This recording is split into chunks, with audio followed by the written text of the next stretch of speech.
को लेकर के आप लोग पर वो लोग आरोप लगा रहे हैं। नहीं, ये तो देखिए, निर्वाचन में नामांकन रद्द होना, इसमें किसी पार्टी और किसी दल से मतलब नहीं होता है। कहीं ना कहीं उसमें मेजर चूक होता है और उसके लिए वहाँ पर जो पदाधिकारी रहते हैं, सक्षम पदाधिकारी होते हैं, पर्यवेक्षक होते हैं और सबके देख रेख में होता है। इसमें किसी पार्टी और किसी नेता से आप लोग भी पार्टी का रद्द हुआ है? हमारे पार्टी का भी रद्द हुआ है। हमारे पार्टी के भी एक उम्मीदवार का मढ़ौरा से, सीमा सिंह का, तो ये कहीं ना कहीं उसमें चूक थी, रद्द हुआ है। तो क्यों आरोप प्रत्यारोप क्यों लगाने लगे? अब देखिए, हम लोग तो किसी पर आरोप नहीं लगाए हैं। हमारे भी पार्टी के उम्मीदवार का नामांकन रद्द हुआ, हम लोग तो किसी पर आरोप नहीं लगाए, क्योंकि वहाँ पे जो सक्षम पदाधिकारी हैं, पर्यवेक्षक हैं, सभी कागजात की जांच करते हैं और उसमें त्रुटि होती है जिसको सुधारा नहीं जा सकता है।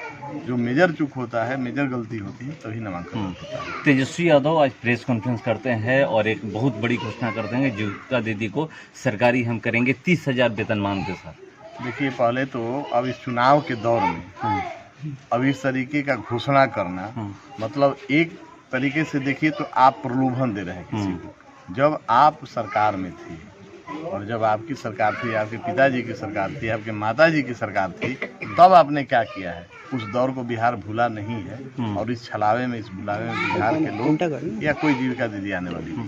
ब्रह्मपुर विधानसभा में आप घूम रहे हैं, देख चुके हैं कि क्या विकास है, क्या लगता है जनता 10 साल के जो शासन रहा है राजद का, उसको मतलब इस पर हराने का काम करेगी? देखिए, यहाँ पे ब्रह्मपुर की जनता चुनाव लड़ रही है। ब्रह्मपुर के जो वर्तमान विधायक रहे हैं वो 10 साल में कुछ ऐसा काम नहीं किए हैं, चाहे शिक्षा का हो, स्वास्थ्य का हो, सड़क का हो या किसी भी तरीके का, तो उन्होंने कुछ ऐसा काम किया नहीं है। तो ब्रह्मपुर की जनता उब चुकी है और आक्रोशित है जनता, क्योंकि जिस विधायक को बड़े उम्मीद के साथ 10 साल में उन्होंने मौका दिया और विधायक जी का ये बयान आता है जब उन्हीं की गाड़ी फंस जाती है सड़क के गड्ढे में, और जब आपके मीडिया के माध्यम से ये खबर बनता है और फिर आप लोग जब पूछते हैं कि आप सड़कों के लिए कुछ क्यों नहीं करते हैं, तो कहते हैं कि सड़क हमारे बस का नहीं।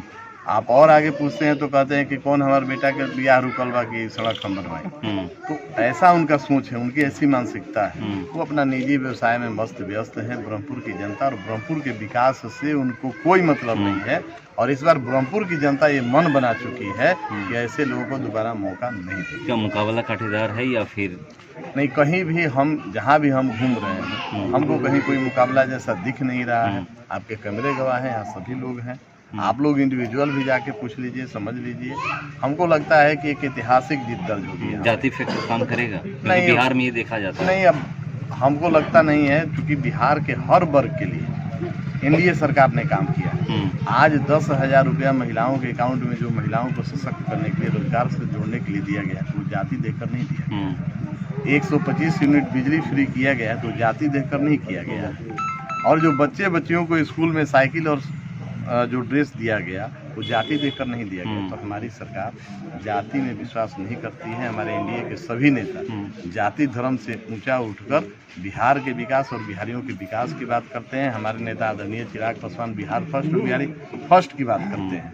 तो हम लोग ब्रह्मपुर को फर्स्ट करने के लिए कृत संकल्पित हैं और ब्रह्मपुर की जनता इस बार निश्चित तौर पे एनडीए प्रत्याशी के रूप में हमको आशीर्वाद देगी। 6 तारीख को अपने अपने मतदान केंद्रों पर लोग पहुंचेंगे, ईवीएम में हेलीकॉप्टर छाप का बटन दबाएंगे और हम ब्रह्मपुर का सेवक बनेंगे। और जो काम 10 वर्षों में यहाँ के वर्तमान विधायक ने नहीं किया है, 1 साल में पूरा करके। पहली प्राथमिकता आपकी क्या होगी? हमारी पहली प्राथमिकता होगी कि जो सरकार की योजनाएं हैं उसको धरातल पर लाएं, यहाँ की स्वास्थ्य व्यवस्था को सुदृढ़ करें, सड़कों की हालत ठीक हो और शिक्षा की व्यवस्था में बड़े शर्म की बात है कि विगत 10 वर्षों में पूरे ब्रह्मपुर विधानसभा में एक भी कॉलेज नहीं खुला। एक भी कोई शैक्षणिक संस्थान बता दीजिए जो खुला नहीं खुला। तो हमारा प्राथमिकता रहेगा कि तकनीकी शिक्षा और शिक्षा की व्यवस्था की जाए, यहाँ के लोग प्रशिक्षित हों, लोगों को रोजगार से जोड़ा जाए। और माननीय मुख्यमंत्री जी ने घोषणा किया ही है कि बिहार में 25 में सरकार बनेगी एनडीए की, तो 1 करोड़ लोगों को नौकरी और रोजगार। एक आखिरी सवाल, चिराग पासवान आएंगे प्रचार प्रसार? हाँ, निश्चित रूप से आएंगे। हमको लगता है कि इसी 25 तारीख को ब्रह्मपुर के हाई स्कूल मैदान में आगमन होगा। ठीक है।